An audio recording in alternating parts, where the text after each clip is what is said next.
Daí, galera, tudo bem? Vamos dar prosseguimento aos nossos estudos aqui. E hoje eu vou trabalhar com vocês a Física A aula 8, tá bom? O título da aula 8 é o seguinte: queda livre e lançamento vertical. Então, meus queridos, quando a gente tem um corpo caindo próximo à superfície da Terra, a gente tem que considerar que, basicamente, existem duas forças agindo nesse corpo. A primeira força que puxa esse corpo lá para o centro da Terra é uma força muito conhecida de vocês, que é a força peso. Então a força peso, ela age no sentido de puxar o corpo para a superfície, né? Essa força peso, ela existe por conta da gravidade que a Terra exerce, né, no corpo, e essa força peso tende a aumentar a velocidade do objeto à medida que esse objeto vai caindo. A outra força que nós temos aqui agindo nesse objeto, galera, é uma força bem especial, que é a força de resistência do ar. Então essa força de resistência do ar é uma espécie de um atrito e puxa esse corpo no sentido oposto. Então eu posso dizer basicamente que a força de resistência do ar é uma força que tende a diminuir a velocidade do corpo à medida que ele cai. Vocês não podem achar que essa força de resistência do ar é uma força, por exemplo, ruim, né? Porque se a gente salta de um avião, por exemplo, e abre o paraquedas, ela é essencial. Graças a ela, né, que a gente consegue frear o movimento de queda do paraquedista. Se não fosse por ela, né, a gente não poderia saltar, por exemplo, de um avião. Então a força de resistência do ar tem algumas situações que ela é boa e outras situações que ela é ruim. Mas é uma força que ela, de uma maneira geral, ela sempre existe, ela está ali presente em qualquer objeto que cai nas proximidades da Terra. Essa força de resistência do ar é uma força que ela é bastante cobrada nas provas do Enem. Basicamente, galera, essa força de resistência do ar, ela depende de alguns fatores, né? Por exemplo, ela depende muito da velocidade com que o corpo se movimenta. Então, vocês podem fazer uma experiência muito simples. Quando seu pai estiver dirigindo um carro, coloca a mão para fora, né? Bem pouquinho da mão, né? Não é perigoso colocar muita mão para fora, mas coloca a mão um pouquinho para fora do carro. Se teu pai estiver com um carro numa velocidade bem pequena, você vai sentir uma certa resistência na sua mão ali à medida que o seu pai vai, né, andando com o carro. Agora, se você fizer isso quando o carro está bem rápido, você vai sentir que a resistência é muito maior. Vocês gostam até de ficar brincando, né, pertinho da janela ali, com a resistência do ar. Então, é muito fácil de você perceber que quanto mais rápido você está, maior essa resistência do ar. Então essa força aqui, ela depende muito da velocidade com que o corpo se movimenta. Outra coisa importante é que essa resistência do ar, ela depende também do formato do corpo, né? Então, existem coeficientes que a gente determina experimentalmente, né, que dizem que o formato influencia nesse movimento do corpo, né, pelo fluido.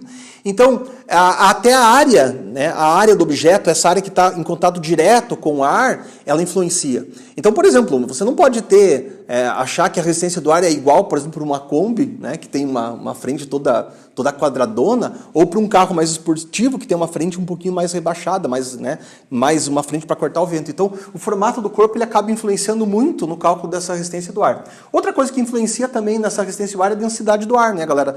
É só a gente imaginar, quanto mais denso for o fluido, normalmente maior essa resistência do ar. Então, são coisas que influenciam na queda dos corpos. Só que vocês estão muito acostumados já desde o primeiro ano do ensino médio, em muitas questões de física, por exemplo, a gente acaba desprezando essa resistência do ar. Então, em situações muito ideais, a gente pode acabar desprezando essa resistência do ar, aí esse corpo cairia apenas com a influência dessa força aqui, que é a força peso, né? Então, se a gente desprezar a resistência do ar, a força peso é quem manda aqui na queda dos corpos. E todo corpo, né, que tiver influência apenas da força peso, né, a gente diz que cai em queda livre, quando já está caindo, ou quando a gente joga ele para cima e está em lançamento vertical. Então, a força peso vai ser a força importante, né, para a gente estudar, para a gente entender essa aula aí. Agora, tem uma outra coisa, galera. A gente também aprende lá no primeiro ano do ensino médio que a gravidade, ela não é uma coisa constante, né? Então, a gravidade mais perto da Terra, ela é maior. Mais afastado da Terra, a gravidade é menor. Então, para a gente considerar e para a gente poder estudar essa aula aqui, eu tenho que considerar que essa gravidade aqui, ela vai ser aproximadamente constante, 9,81 metros por segundo ao quadrado, que eu posso aproximar ainda para 10 metros por segundo ao quadrado. Então, vocês estão muito acostumados a usar esse valor, mas cuidado que alguns exercícios podem aparecer ainda, né, com esse. Então, eu vou considerar que os corpos eles se movimentam com a influência da força-peso e vou considerar que a gravidade é constante para que essa força-peso aqui também seja constante, né? Eu sei que mais perto da Terra a força-peso é um pouquinho maior, mais longe da Terra a força-peso é um pouquinho, né, é um pouquinho menor. Mas considerando movimentos próximos à superfície da Terra, né, desprezado a resistência do ar, os corpos vão ter influência apenas da força, né, da força-peso. Tá bom? Agora, vejam só uma coisa. Se a gente considerar, galera, né, que a gravidade é uma força que age no sentido de cima para baixo aqui, né, que a gravidade ela está na vertical apontando para baixo, a gente tem dois movimentos diferentes, tanto na subida quanto na descida. Então, imagine esse movimento aqui, ó, que é um movimento na descida. Então, se eu abandonar um objeto, né, no primeiro momento esse objeto tem velocidade igual a zero, porque eu estou abandonando ele, eu estou soltando ele. E à medida que ele cai, por conta da influência da gravidade, a tendência dessa velocidade do objeto aqui é aumentar. Então essa velocidade aqui é zero, essa aqui já é uma velocidade maior, olha o tamanho do vetor aqui, essa velocidade vai aumentando e vai aumentando à medida que esse objeto vai caindo. Então, quanto mais tempo ele cair, a tendência é que mais velocidade ele tenha. Essas distâncias aqui, elas não são iguais, né? Não são iguais, porque quanto mais rápido o corpo está, maior a distância que ele percorre. Então isso aqui é característica de que tipo de movimento? É um movimento na descida que a gente chama de acelerado. Então, o que é um movimento, né? O que é um movimento acelerado? É aquele movimento em que o módulo da velocidade vai aumentando. Agora, é fácil de perceber por que o módulo da velocidade aumenta. Porque a velocidade está apontando para baixo e a aceleração também está apontando para baixo. Então, se a velocidade e a aceleração têm o mesmo sentido, né, o movimento é um movimento acelerado. Agora, quando a gente joga um objeto para, né, para cima, esse objeto está subindo e a gravidade continua apontando para baixo, né? Então, se a gravidade continua apontando para baixo a todo instante, à medida que esse objeto sobe, né, como a gravidade tem sentido oposto aqui, a tendência é que essa velocidade aqui diminua. Então, você tem uma velocidade grande no início, aí essa velocidade vai diminuindo, diminuindo, até que quando o objeto atinge a altura máxima, a velocidade dele é zero. Então, a velocidade na altura máxima, naquele ponto que ele para de subir, é igual a zero. Então, que movimento é esse, né? Em que a velocidade aponta para um sentido e a gravidade aponta para outro. Esse movimento aqui é um movimento que a gente chama de movimento retardado, né? Então, o movimento retardado é o que a gente tem na subida. É o movimento que a gente tem na subida. Então, meus queridos, recapitulando aqui, né? Então, quando o corpo está descendo, a velocidade dele tende a aumentar, porque a gravidade e a velocidade apontam, né, os dois para baixo. Quando você joga um corpo para cima, a velocidade dele tende a diminuir, né? Porque a velocidade está para cima, a gravidade está para baixo, sentidos opostos, movimento retardado. Então, aumenta na descida, diminui na subida. Outra coisa importante aqui, ó. Notem que quando ele está subindo, a primeira distância que ele percorreu aqui para um intervalo de tempo foi grande, ó. E se a gente considerar os mesmos intervalos de tempo, as distâncias que ele vai percorrendo são cada vez menores, né? Por quê? Porque essa velocidade aqui está diminuindo. Outra coisa, né? Outra coisa bem importante. Todo movimento aqui, galera, se dá na direção Y, né? Na direção vertical, que é a direção que a gente chama de Y. Eu podia imaginar com vocês uma situação muito ideal, né? Muito ideal aqui, muito prática, que é a seguinte, ó. Desprezada a resistência do ar, né? Considerando a força-peso constante e arredondando a gravidade de 9,81 para 10, para ficar bem fácil mesmo, eu podia imaginar uma situação muito ideal com você da seguinte maneira. Imaginar que cada intervalinho de tempo desse daqui, ó, é 1 segundo. Então, quando você solta um objeto com velocidade 1 igual a 0 aqui, eu posso imaginar com vocês que depois de 1 segundo, essa velocidade aqui seria 10 metros por segundo, né? Quando passar mais 1 segundo, essa velocidade aqui aumentaria mais 10, então ela seria 20 metros por segundo. Quando passasse mais 1 segundo aqui, ó, essa velocidade seria 30 metros por segundo. Ou seja, à medida que o objeto cai, a cada segundo a velocidade dele vai aumentar de 10 em 10. Isso numa situação muito ideal, considerando a força-peso constante e a força de resistência do ar desprezível, né? Nula. Então, à medida que o objeto cai, a velocidade dele vai aumentando de 10 em 10. Agora, na subida seria, né, seria o contrário, por exemplo. Imagine que essa velocidade aqui, ó, fosse 30 metros por segundo. 30 metros por segundo. Aí quando passasse 1 segundo de movimento, né, essa velocidade ia diminuir para 20 metros por segundo. Quando passasse mais 1 segundo de movimento, essa velocidade aqui ia diminuir para 10 metros por segundo, até chegar em 0. Então, à medida que ele sobe, a velocidade vai diminuindo de 10 em 10. À medida que ele desce, a velocidade vai aumentando de 10 em 10. Então você pode fazer isso sempre que você quiser, desde que a gravidade seja constante e você despreze a resistência do ar. E considerando também esse valor aqui, ó, né, ideal de 10 metros por segundo ao quadrado. Tá bom? Meus queridos, tem muitos exercícios de queda livre que dá para você fazer de cabeça, imaginando que a velocidade aumenta de 10 em 10 na descida e diminui de 10 em 10 na subida. Bom, meus queridos, é o seguinte, ó. Esse movimento que a gente está estudando, ele acontece todo na vertical. Outra coisa interessante é que a gente está considerando que a força-peso é constante. Se a força-peso é constante, a gente vai considerar a gravidade constante. E se a gravidade for constante, a gente acaba caindo num caso particular de movimento uniformemente variado. Então, quando a gente estuda queda livre, quando a gente estuda lançamento vertical, na verdade, isso aí é um caso particular de movimento uniformemente variado. Por quê? Porque a aceleração ela é constante. E aí, se a gente tem um caso de movimento uniformemente variado, basicamente eu posso dizer para vocês que essa aula aqui ela não tem um conteúdo novo, né? Que é o conteúdo que vocês já estudaram na aula 7. Então aquele aluno que fez os exercícios da aula 6 e da aula 7 lá, que estudou o movimento uniformemente variado, quando pegar os exercícios da aula 8 vai achar muito fácil, vai achar muito tranquilo. Por quê? Né? Porque é uma continuação, é só um caso particular. Então, dado que a resistência do ar é desprezado, né? Dado que a força-peso é constante, que a gravidade é constante, esse movimento é um caso particular de M1V. E aí a gente precisa entender a seguinte situação. A gente precisa criar uma orientação para estudar o movimento. Então você não pode achar que o movimento para baixo é igual ao movimento para cima, né? Eles são muito parecidos em valores, mas em sentido de vetor não, né? Então eu mostrei para vocês que quando um corpo cai, a velocidade e a aceleração elas apontam para baixo. Quando um corpo sobe, a velocidade aponta para cima, a aceleração continua apontando para baixo, né? Na vertical para baixo. Então os vetores têm sentidos opostos. Por isso que tem muitos exercícios que vocês precisam criar uma orientação e estipular um sinal para aceleração. Então normalmente a gente coloca que a aceleração ela vale mais ou menos g, né? Então ela vale mais g quando o objeto está caindo e menos g quando o objeto está subindo. E aí, criando essa orientação, né? Criando essa orientação em termos da gravidade, você pode pegar aquelas mesmas equações que a gente estudou lá no movimento uniformemente variado, que são as seguintes: função velocidade. V que é igual a V0 mais AT. Por que eu estou colocando esse y aqui? É porque o movimento se dá na direção y, né? Então, Vy igual a V0y mais AT.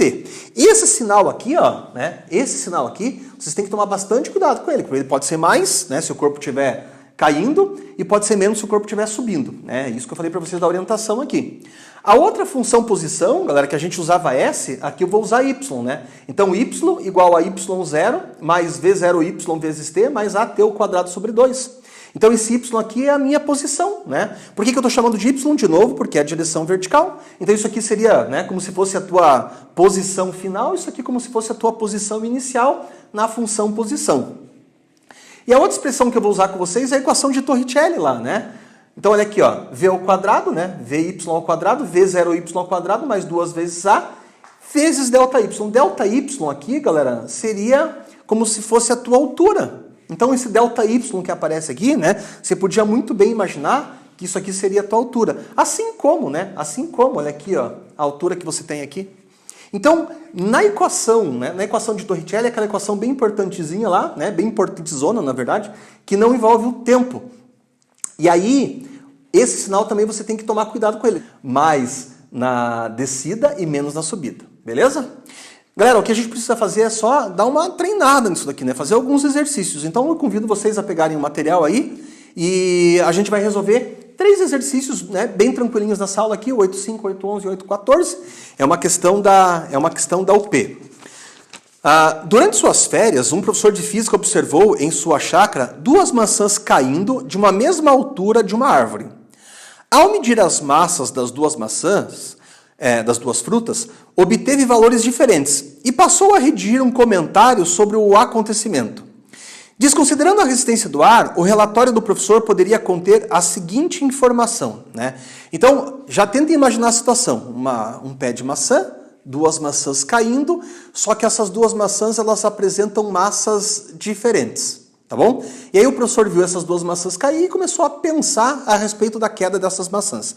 Não esqueçam que as 2 maçãs caem por influência, por conta da gravidade.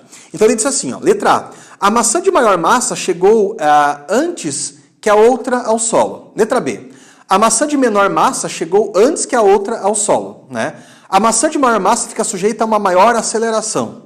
Letra D. Ambas as maçãs chegam juntas ao solo. E letra E. O tempo de queda das maçãs independe do valor da aceleração gravitacional.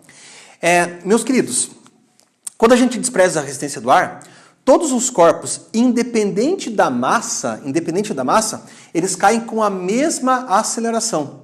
Isso significa que se você pegar duas maçãs de massas diferentes e soltar essas duas maçãs de uma mesma altura, elas vão estar sob influência da mesma gravidade e a tendência é que essas maçãs cheguem ao mesmo tempo ao chão. Então, independente das massas, elas vão cair com a mesma aceleração e devem cair juntas no solo. Isso, né, leva a gente a crer que a alternativa correta aí é a letra D. Ambas as maçãs chegam juntas ao solo, independente das massas dessas maçãs. Tudo bem? Então a resposta correta dessa questão 8.5 aí é a letra D. Beleza? Então, existem vídeos na internet que vocês podem consultar sobre a queda de corpos, né? Então eles colocam corpos de massas diferentes em grandes câmeras fechadas, eles retiram o ar de dentro dessas câmeras, né? E aí soltam esses objetos de uma mesma altura e a gente consegue perceber que esses objetos chegam juntos ao solo. Tá? Então, dependente da massa, vão tocar no chão ao mesmo tempo. Tá bom? Então, respostas à questão aqui, letra D. Outra questão que eu gostaria de fazer com vocês, também bem importante aí, é a questão 8.11. Então, a questão 8.11 diz assim, ó. Uma esfera é lançada verticalmente para cima com uma velocidade inicial de 20 metros por segundo. Sabendo que g é igual a 10 metros por segundo ao quadrado, a altura máxima que a bola atinge é... Meus queridos, então olha que coisa interessante. Eu adoro quando eu estou lendo a questão e eu vejo que a gravidade ela vale 10, né? Porque aí a gente pode usar aquela simplificação que eu mostrei para vocês anteriormente, né? Que um corpo que sobe, a velocidade diminui de 10 em 10 e um corpo que desce, a velocidade aumenta de 10 em 10. Então, imaginando que eu joguei esse objeto para cima com uma velocidade inicial de 20 metros por segundo, eu já poderia imaginar que esse objeto vai demorar 2 segundos para atingir a altura máxima, né? Então, 1 segundo a velocidade dele vai para 10, mais 1 segundo ele atinge a altura máxima e para. E aí, qualquer uma dessas expressões que eu use aqui, né? Dessa aqui ou essa daqui, eu consigo determinar qual é a altura máxima que a bola atinge. Mas eu também quero mostrar para vocês uma outra maneira de você pensar a respeito dessa questão. Você podia pensar o seguinte, ó. Você podia pensar assim. Então, a gente podia fazer um gráfico de velocidade por tempo, né? Um gráfico de velocidade por tempo. E como seria o gráfico de um movimento retardado, no caso? O gráfico de um movimento retardado seria assim, ó. Você tem uma velocidade máxima aqui, que é a velocidade inicial, que nesse caso é 20 metros por segundo. Deixa eu colocar aqui, ó, as unidades. Metros por segundo aqui. E pensando naquilo que eu falei para vocês, quando o objeto atinge a altura máxima, ele tem que parar. Então, lá na altura máxima, né, que seria nesse ponto aqui, ó, a velocidade do objeto é igual a 0. Então, à medida que ele sobe, a velocidade dele vai diminuindo, até que essa velocidade aqui chega a 0. E aí você pensa assim, como a gravidade é 10, né, e a velocidade é 20, ele demora 2 segundos para subir. Podia colocar o tempo aqui igual a 2. E aí, se a gente tem um gráfico de velocidade por tempo, e eu determinar, ó, essa área aqui, ó, abaixo da curva, essa área vai me dar o deslocamento do objeto, ou seja, eu vou conseguir descobrir qual foi a altura que esse objeto atingiu. Então, o meu ΔY aqui, ó, fica assim, área de um triângulo. Base vezes altura dividido por 2. Corta aqui, eu tenho que esse objeto subiu 20 metros. O que me dá a alternativa correta para essa questão aqui também, letra D. Tá bom? Então você pode, né, usar esse gráfico aqui sempre que você precisar. Eu insisto nesse gráfico, vocês sabem, vocês me conhecem, eu assim, bato bastante nessa tecla porque é um gráfico que a Federal costuma cobrar e costuma cobrar bastante. Então, dá para fazer por gráfico, você pode usar qualquer uma daquelas duas fórmulas ali. Outra questão, meus queridos, que eu queria resolver com vocês para a gente, né, encerrar aí, e é uma questão que eu tenho que orientar bem vocês, porque ela é uma questão diferente dessas que vocês estão acostumados, é a questão 8.14. Você se assusta um pouquinho com essa questão 8.14, porque é uma questão do IME. Aí você já pensa assim, nossa, né, o IME, o vestibular mais difícil do Brasil. Eu concordo com vocês, né, o IME tem umas questões assim, bem complicadas, né, bem difíceis. Mas algumas questões que o IME elabora não são tão complicadas assim. Então, eu só preciso orientar vocês de maneira correta nessa questão 8.14 para que vocês não caiam numa armadilha. Então, essa questão diz assim, ó, uma pedra cai de um balão que sobe com velocidade de 10 metros por segundo. Então, desenhei meu balão. Esse balão aqui, ó, ele está subindo e a velocidade dele, ó, 10 metros por segundo. Se a demora 10 segundos para atingir o chão, então essa pedra, em algum momento ela vai atingir o solo, e ela vai demorar 10 segundos para atingir o solo, ele pergunta o seguinte, ó, no instante em que se iniciou a queda, o balão estava a que altura? Então, qual é essa altura aqui, ó, do balão no instante que a pedra iniciou a queda? Pessoal, essa é uma questão que, quando você vai fazer ela pela primeira vez, você acha uma questão muito complicada, muito complexa. Mas qual é a ideia, né? Qual é a dica para resolver essa questão? Ela é muito simples. Então vocês têm que entender que se essa pedra ela se solta do balão, significa que ela estava subindo junto com o balão. Então ela tem que ter a mesma velocidade inicial do balão, ó. Então se esse balão estava subindo com uma velocidade igual a 10, essa pedra também estava subindo com uma velocidade igual a 10. Isso aqui, ó, é a velocidade inicial da minha pedra. Então muita gente imagina que quando a pedra cai do balão, essa pedra só cai, né? Só cai, então ela vai fazer um movimento para baixo, mas na verdade não.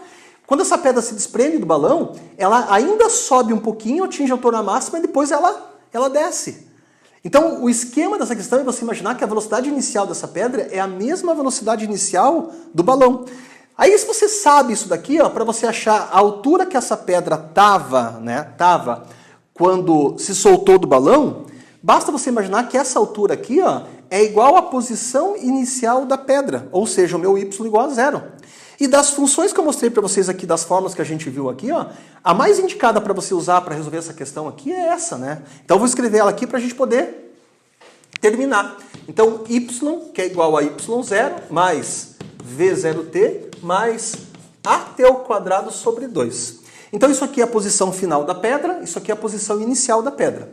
Galera, se essa pedra vai subir, né, e depois vai descer e vai chegar aqui no solo, eu posso imaginar com vocês que essa posição inicial da pedra aqui, ó, ela vale 0. Tá bom? A minha posição inicial é a altura que a pedra estava quando desprendeu do balão. Então é isso que eu quero descobrir. A minha velocidade inicial é a mesma velocidade do balão. O meu tempo é o tempo total do movimento aqui, ou seja, 10 segundos. Aqui vocês têm que tomar bastante cuidado, ó, bastante cuidado. Isso, galera, é aquela história que eu falei no comecinho para vocês sobre a orientação, ó, sobre a orientação. Então, se no início essa pedra, né, ela tá subindo e a gravidade aqui, ó, ela tá apontando na vertical para baixo, a gente tem que colocar um sinal diferente para esses dois termos. Então eu vou colocar aqui, ó, que essa aceleração ela vale menos 10. Por que menos 10? 10 da gravidade, metros por segundo ao quadrado, e menos porque tem sentidos opostos no início.